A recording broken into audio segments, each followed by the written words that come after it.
Day 39.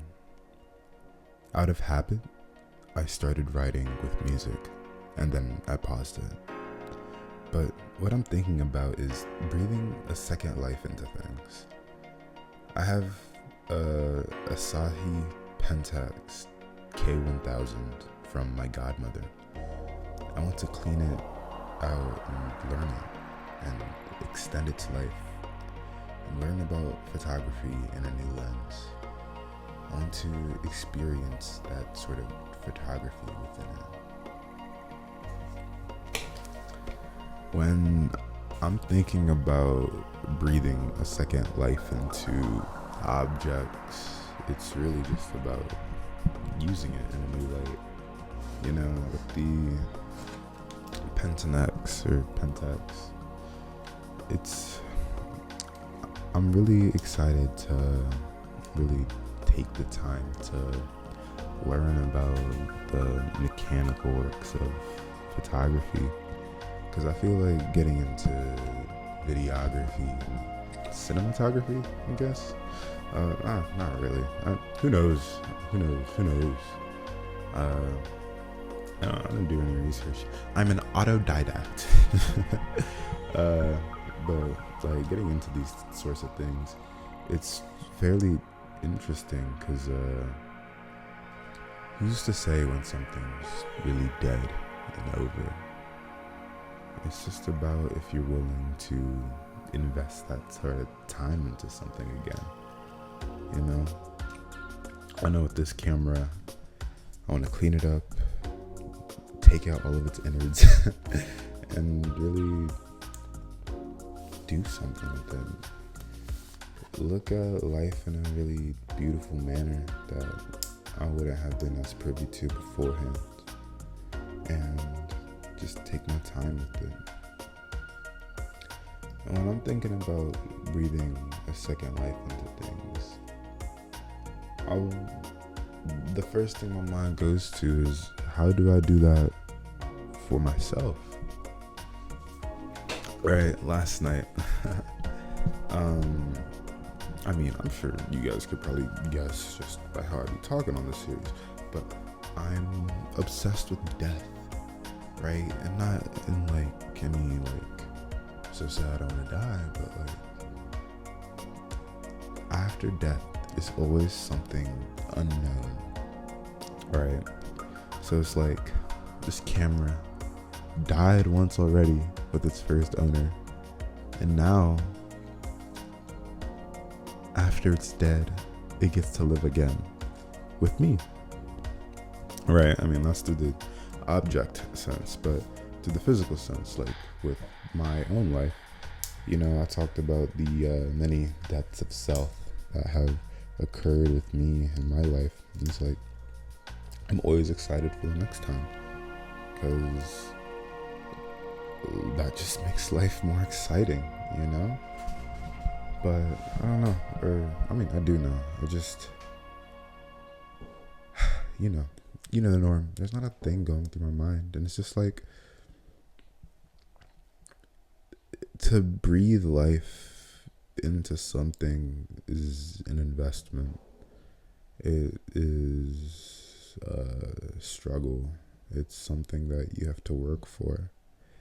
And it's always up to the individual on what this like new life is going to mean ultimately. So like for currently where I am in my new life, it's a very heavy emphasis on creative expression, but understanding myself to a deeper degree and acting on all of my passions so that I am free, you know, and a very heavy emphasis on that, because this is about to get deep. Not sorry, but so through wage labor, it is slavery, right? And for the vast majority of people that are participating in wage labor, their needs aren't met in a manner that is satisfactory. So we are overworking ourselves for a wage that doesn't satisfy our needs and doesn't benefit ourselves and our material circumstances in a manner that we deserve after investing so much labor into something. And then you get home, you're tired, and what to do next? You haven't been living for yourself. You could really say you haven't been living at all. So that's why you express yourself. We say creatively, but you're expressing life, right? Creative expression and living expression, same thing. You know, and when you ask people, what does creativity mean to them? It's to live. So what does breathing a second life into ourselves mean? It means to live in a new manner, right? 8 hours a day, you're at work, working full time. Shit is not easy. But you can say you're dead during those days, and then you come back home, breathe a second life into yourself, get creative, live on your passions, live your life how you need to, you know? Do what you want, even if you're tired.